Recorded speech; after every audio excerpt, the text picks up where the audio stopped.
Here's how to diagnose if you have a Bobcat 853 with charging issues. Probably a lot of other Bobcats, and really just any machine in general, same kind of thing. So first, give a voltometer and make your connections. The negative at the negative terminal of the battery, positive at the positive. Just go ahead and check your voltage with the machine off. I'm getting about 12.6, which is solid. I just had it running, so it's fully charged. That's a real healthy battery right there. From there, ultimately, you want to know if the alternator's charging or not. So what you got to do, you can fire it up, reach in, do it right here. Okay, from there, go ahead, check your new reading.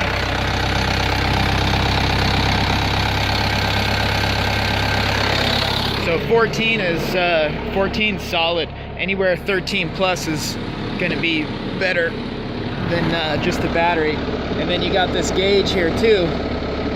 Now with a fixed charging system, my battery gauge is a little more than halfway, but before I was at like 1, 2, maybe 3 bars. So that's what your machine should be doing. That's normal now.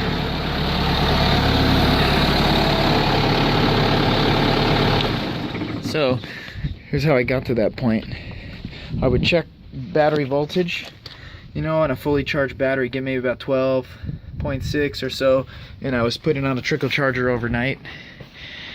And then I would run the machine, and it would run probably like 2 hours, and then I would slowly notice the battery gauge up here in the corner would drop from like 3-4 bars, like 4, 3, 2, and then I shut it off after running it. It wouldn't start. The battery was dead. I was getting like 11.4 volts, which is not, it, you know, just kind of indicates the battery wasn't being charged. So go ahead and do that test, and your battery voltage should jump up well above 13, and in this case 14 when you start it.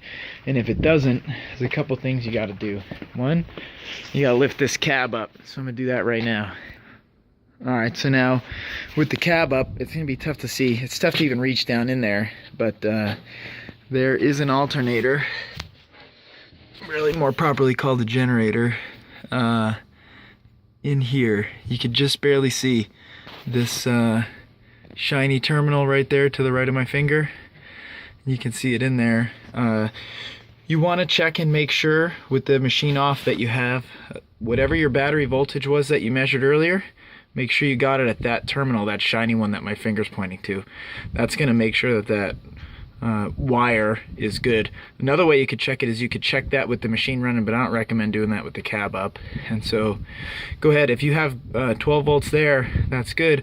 There's a small 2-pin connector. I'll show you what that looks like. Where's my old alternator? You should have 12 volts in ground on these. If you have all those, and that other one we were checking 12 volts is here. If you have all that, and you're still only getting, you know, battery voltage, or, you know, under 13 or 14, your alternator's bad. And so I found a little bit tricky to change this guy. Not terrible. There's a bolt that goes into here. Mine was a 1/2 inch, and that is the tensioner for the alternator. And there's one that comes through here that was kind of a pain in the butt because whoever worked on this before didn't have it in there all the way.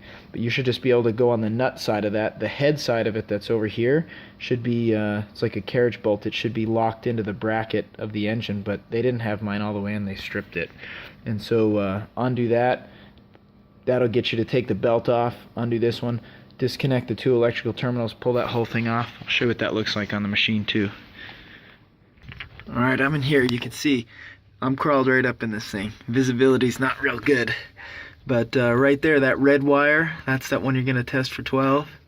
And the other little jumper's way down there. I really can't even put my hands on it. I got my hands tied up. Here's your belt. Right there. You can hopefully see it kind of coming up that way. That bolt I'm pointing at right there. Alright, I pulled the light away. That bolt that my light is on is your tensioner. That was 1/2 inch. Pull that right out. The other one you got to get, a little tougher, but it's way down in there on the other side of this black harness where my pinky is right here. The other side of that, that's that other bolt you got to get out. Mine was 9/16. You got to pull that straight out.